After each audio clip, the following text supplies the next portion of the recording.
오늘 하나님의 말씀은 에레미야 51장에서 보시겠습니다. 에레미야 51장 33절로 40절까지의 말씀이 되겠습니다. 에레미야 51장 33절로 40절까지의 말씀 한 목소리로 합독하시겠습니다. 만군의 여호와 이스라엘의 하나님이 이같이 말씀하시되 딸 바벨론은 때가 이른 타작마당과 같은지라 미고의 추수 때가 이르리라 하시도다. 바벨론 왕 느부갓네살이 나를 먹으며 나를 멸하며 나로 빈 그릇이 되게 하며 용같이 나를 삼키며 나의 좋은 음식으로 그 배를 채우고 나를 쫓아내었으니 나와 내 육체에 대한 잔악이 바벨론에 돌아가기를 원한다고 시온 거민이 말할 것이요 내 피 흘린 죄가 갈대아 거민에게 돌아가기를 원한다고 예루살렘이 말하리라. 그러므로 여호와께서 이같이 말씀하시되 보라, 내가 네 송사를 듣고 너를 위하여 보수하여 그 바다를 말리며 그 샘을 말리우니 바벨론이 황폐한 무더기가 되어서 실랑의 거처와 놀람과 지속거리가 되고 거민이 없으리라. 그들이 다 사자같이 소리하며 어린 사자같이 부르짖으며 열정이 일어날 때 내가 연회를 베풀고 그들로 취하여 기뻐하다가 영영이 잠들어 깨지 못하게 하리라. 여호와의 말이니라. 내가 그들을 끌어내려서 어린 양과 수양과 수염소가 도수장으로 가는 것 같게 하리라. 아멘. 하나님께서 신원하시는 이스라엘을 위하여 바벨론에 보복하시는 하나님의 말씀, 오늘 이 시간도 겸허히 받기 원합니다. 부족한 주의 종에게 하나님의 말씀의 지혜와 영감을 주시고 성령 하나님의 능력으로 덧입혀 주시옵소서. 오직 말씀의 종으로서 말씀 전파하는 심부름만을 감당하게 하여 주시옵소서. 예수 이름으로 감사하며 간절히 기도하옵나이다. 아멘.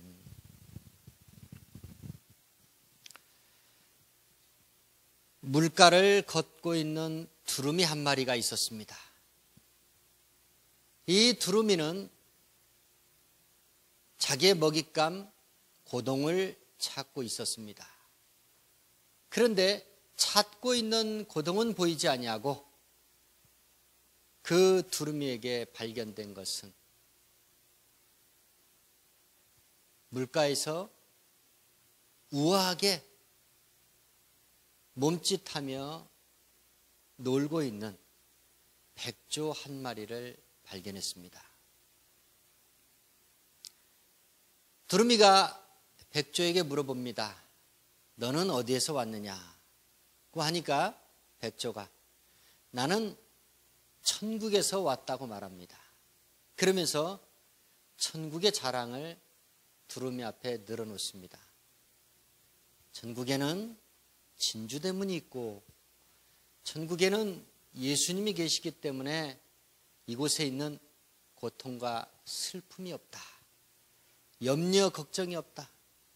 그리고 천국에는 생명수가 흐르는 강가에 생명나무 과실이 주렁주렁 열려 있어서 너무나도 아름답고 복된 곳이다 라고 자랑을 합니다. 조용히 그 천국 자랑을 늘어놓던 백조의 이야기를 듣고 있던 두루미가 이내 듣고 나서 한마디 합니다. 그래, 그렇게 좋은 곳이니? 그런데 그곳에 혹시 고동은 없니? 라고 물어봅니다. 그러니까 백조가 다 있는데 그건 없어 라고 하니까 이내 실망한 표정으로 두루미가 한마디 합니다. 그래, 그 좋은 곳 천국은 너나 가라. 나는 내가 좋아하는 고동이 있는 이곳에서 나는 살려고 한다 라고 말을 합니다. 그렇습니다.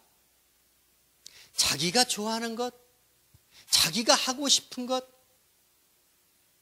사람들은 그것을 찾아서 그것을 소유하기 위해서, 그것을 자기 것으로 만들기 위해서 열정적으로 살아갑니다. 세상 사람들 눈빛은 온통 그 열정으로 사로잡혀 있습니다.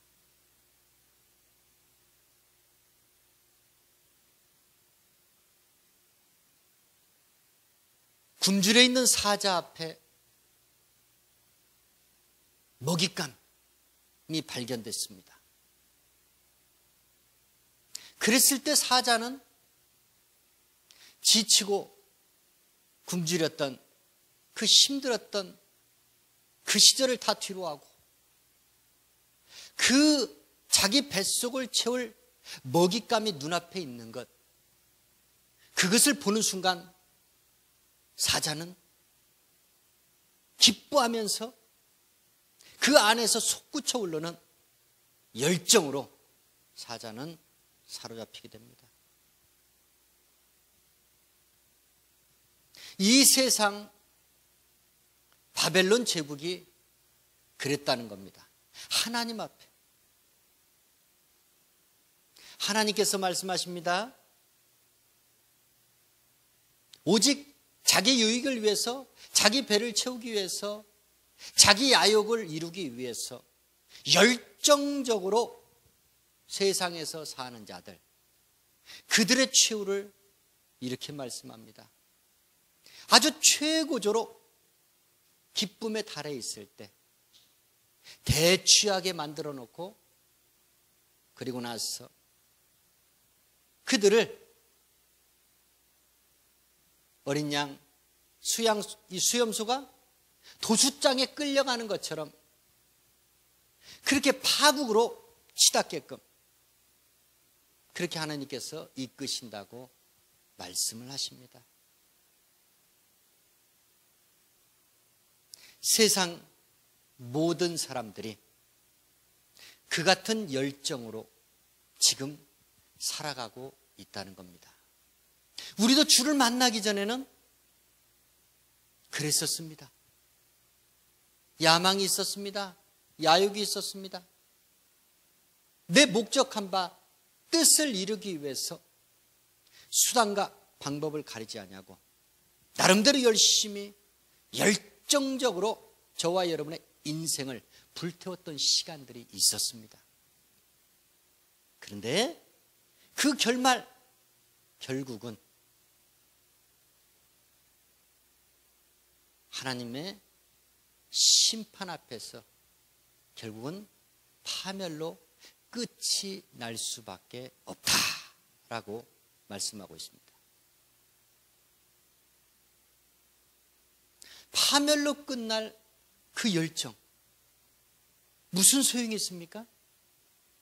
무슨 의미가 있습니까?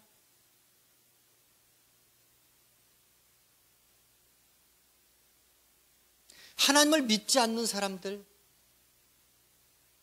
그 사람들은 변함없이 한결같이 어리석은 두루미처럼 계속해서 먹잇감을 찾아다닙니다. 먹잇감이 발견되는 순간 그들은 감춰졌던, 숨겨져 있던 그들의 열정이 솟구쳐 올라올 겁니다. 그 먹잇감을 채우고 나서 그 만족은 이내 잠시 잠깐 후면은 사라져 버리고 맙니다. 그러면 또 다른 것을 찾아서 또 그렇게 허무한 열정을 불태우며 살아갑니다. 인생이 그렇다는 겁니다. 어린 사람들은 어린 사람대로, 성숙한 사람들은 성숙한 사람들대로, 인생을 살 만큼 산 사람들은 나름대로 또 자기들에 걸맞는 어떤 것을 찾아서 남아있는 힘, 그것을 다 소진하면서 그렇게 열정을 불태우며 살다가 그렇게 초기와 같이 불타 없어져 버리는 것, 그것이 바로 인생이라는 겁니다. 누가 그 인생을 선택하겠습니까? 알면은 누가 그 인생을 선택하겠느냐 그거예요. 모르기 때문입니다. 그리고 알아도 두루미처럼 선택하지 않는 사람이 있습니다.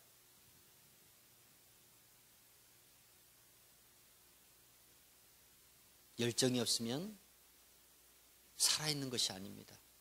살아있기 때문에 우리는 열정을 가질 수 있는 겁니다. 목적이 있기 때문에, 목표가 있기 때문에 그것을 이루기까지 우리는 힘을 다하고 수단을 다하고 방법을 다해서 우리는 열심히 살아가는 겁니다. 그렇게 허무하게 살아가는 인생들이 있는 반면에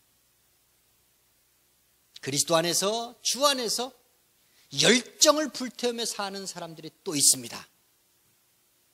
그들이 누구인가? 사도 바울 일행입니다. 우리 데살로니가 전서 2장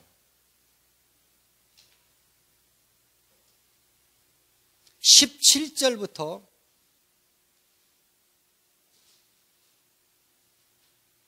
20절까지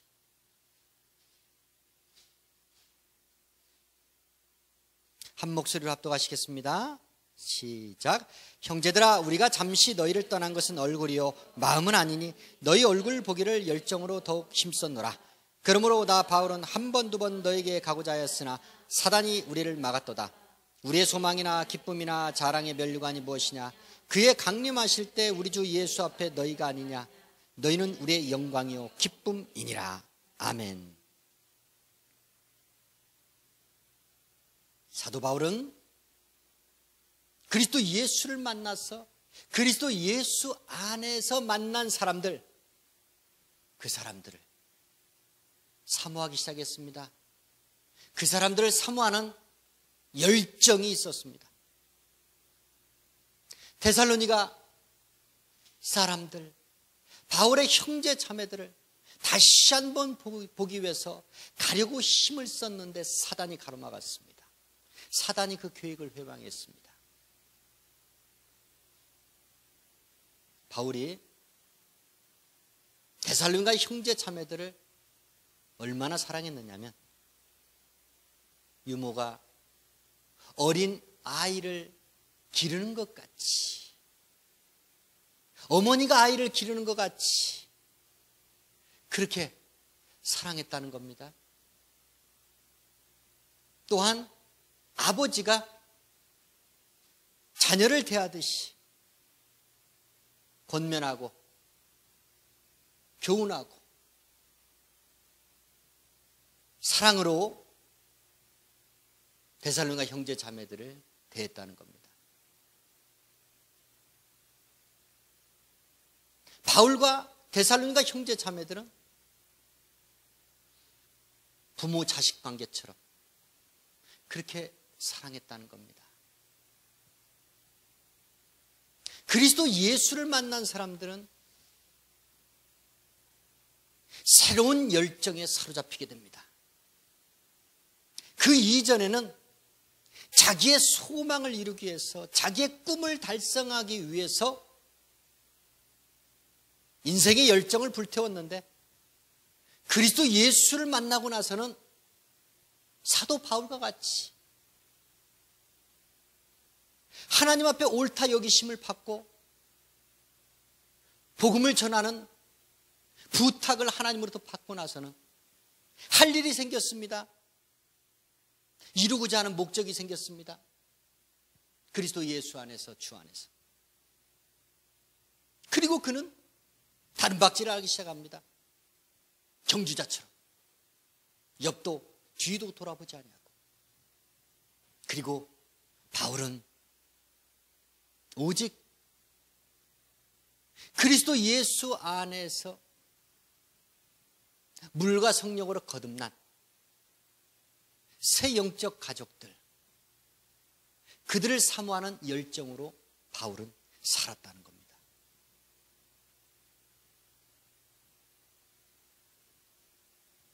변하지 않으면 예수 믿는 것이 아닙니다. 예수 믿는 것은 세상적인 가치가 하나님의 가치로 바뀌는 것을 말합니다.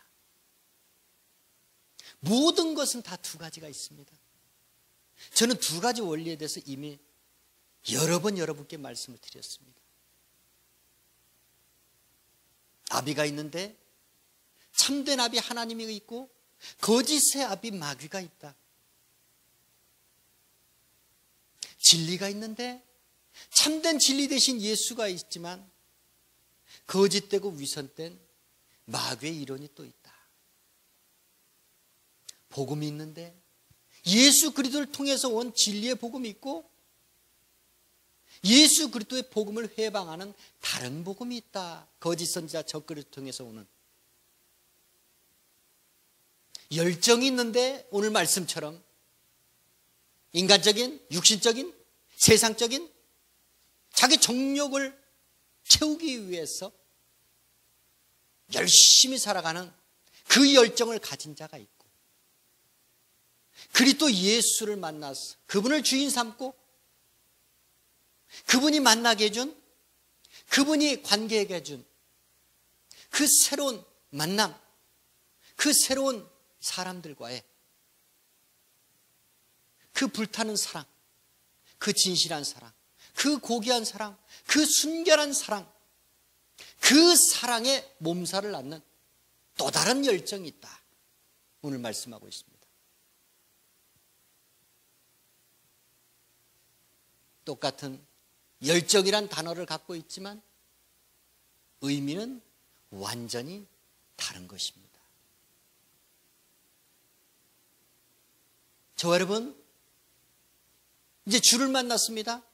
주와 관계된 새로운 사람들을 만났습니다. 누구를 사랑해야 됩니까? 누구를 사모하는 열정이 있어야 됩니까? 예전엔 내가 육신적으로 살면서 나에게 편안함을 가져다 주고 나에게 만족을 가져다 주고 내가 원하는 바를 채워줄 그 상대를 저와 여러분은 찾았습니다. 그리고 만났습니다. 그리고 그를 열정적으로 사랑했던 그런 때가 있었습니다. 그런데 그리스도 예수를 만나고 나서는 우리는 분명히 달라졌습니다. 바꿔졌습니다. 그 육신적인 사랑은 온데간데 없고 그 사랑을 쟁취하기 위해서 울었고 고민하면서 괴로워하면서 고통 가운데 있으면서도 꾹꾹 참고 그 사랑 이루기 위해서 쟁취하기 위해서 그 살았던 시간을 부끄럽게 여기면서 바울이 율법에 사로잡혀 있었던 그때를 부끄러웠던 것처럼 저 여러분 새로운 주인 그리스도 예수를 만나면서는 우리는 또 다른 열정이 시작이 되었습니다. 그 열정은 바울이 먼저 우리에게 본보기로 보여주었습니다.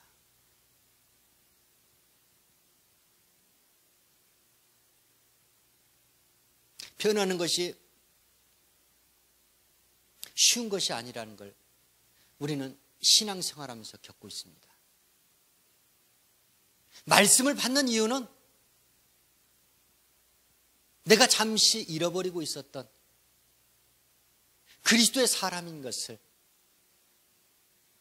말씀 안에서 다시 발견하기 위해서 우리는 예배를 드리고 예배를 통해서 하나님을 만나면서 하나님의 심정, 하나님의 뜻을 받는 겁니다. 그리고 하나님께서 저와 여러분에게 부탁하신 그 말씀, 가장 중요한 사명을 다시 한번 깨닫는 것, 그것이 바로 예배입니다. 예배를 드릴 때 우리는 그 목적을 꼭 갖고 예배를 드려야 됩니다. 평생을 그리스도 예수를 위해서 복음을 전하는 사명을 감당하던 한 어머니가 있었습니다. 이 어머니가 임종을 앞두고 자기의 아이들을 부릅니다. 4명의 아들이 있었습니다. 첫째 아들이 어머니 곁에 왔습니다. 아들아, 굿나잇. 갑자기 영어로 말하니까 이상하죠? 둘째 아들이 왔습니다. 둘째 아들에게도 굿나잇. 셋째 아들이 곁에 왔습니다. 셋째 아들에게도 굿나잇. 마지막 넷째 아들이 임종 직전에 있던 어머니 곁에 왔습니다.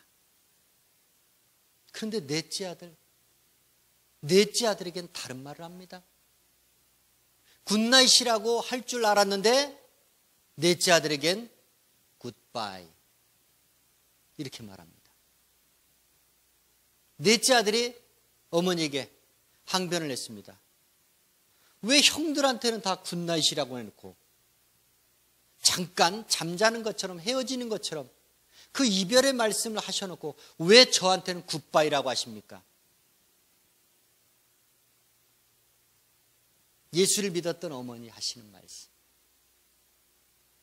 네 형들은 복음을 듣고 회심을 하여 예수를 믿는 하나님의 아들들이 되었기 때문에 잠깐 여기서 이별하지만 너희 형들하고는 천국에서 다시 만나게 된다. 그런데 너에게 그렇게 복음을 전했지만 너는 끝까지 고집하면서 너는 하나님을 아버지로 모시지 않았기 때문에, 주님 앞에 무릎 꿇지 않았기 때문에, 너하고 나하고 갈 곳은 다르기 때문에, 우리는 다시 만날 기약이 없기 때문에 내가 너에게 굿바이라고 하는 것이 뭐가 잘못됐느냐 말합니다.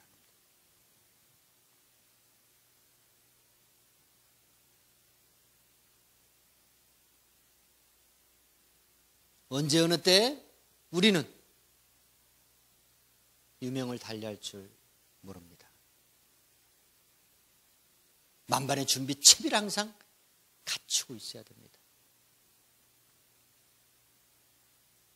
우리 남아있는 호흡, 시간,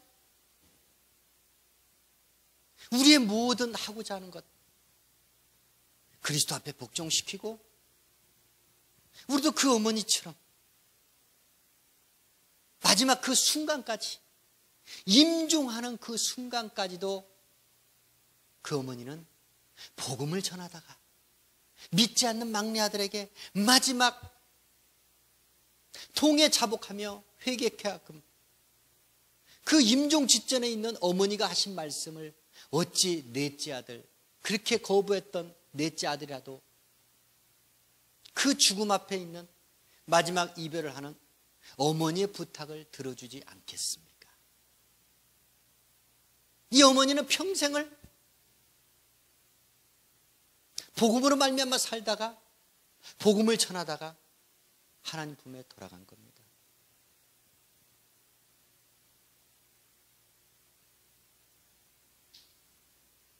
인생을 무기력하게 나약하게 살면 안 됩니다. 그러나 번지수를 정확하게 찾아야 합니다. 잡아야 합니다. 저는 복음을 전할 때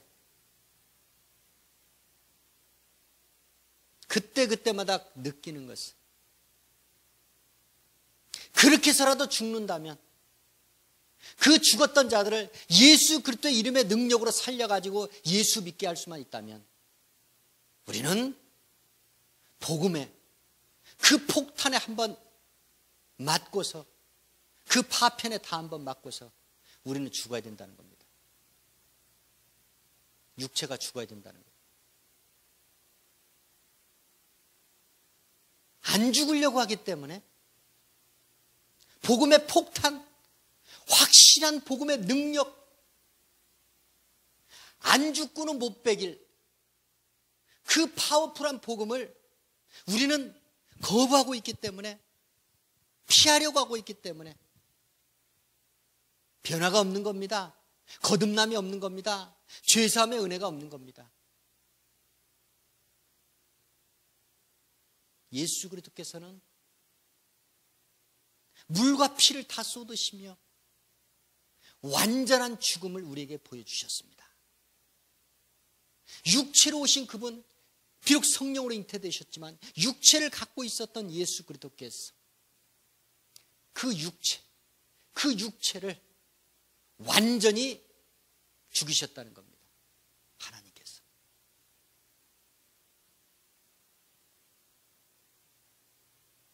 육신의 정욕, 안목의 정욕, 이생의 자랑, 이 육신의 것이 복음의 폭탄을 맞고 우리가 참사를 경험하지 않으면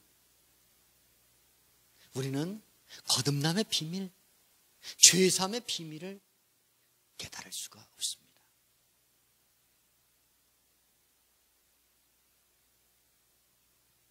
뭔가 해도 한번 확실히 한번 해보다가 하나님 품에 돌아가야 되지 않겠습니까? 인생을 살 때도 무기력하게 살았는데 이건 예수를 만나고 나도 그것이 바뀌어지지 않는다면 이 얼마나 통탄한 일입니까? 이 얼마나 분개할 일입니까?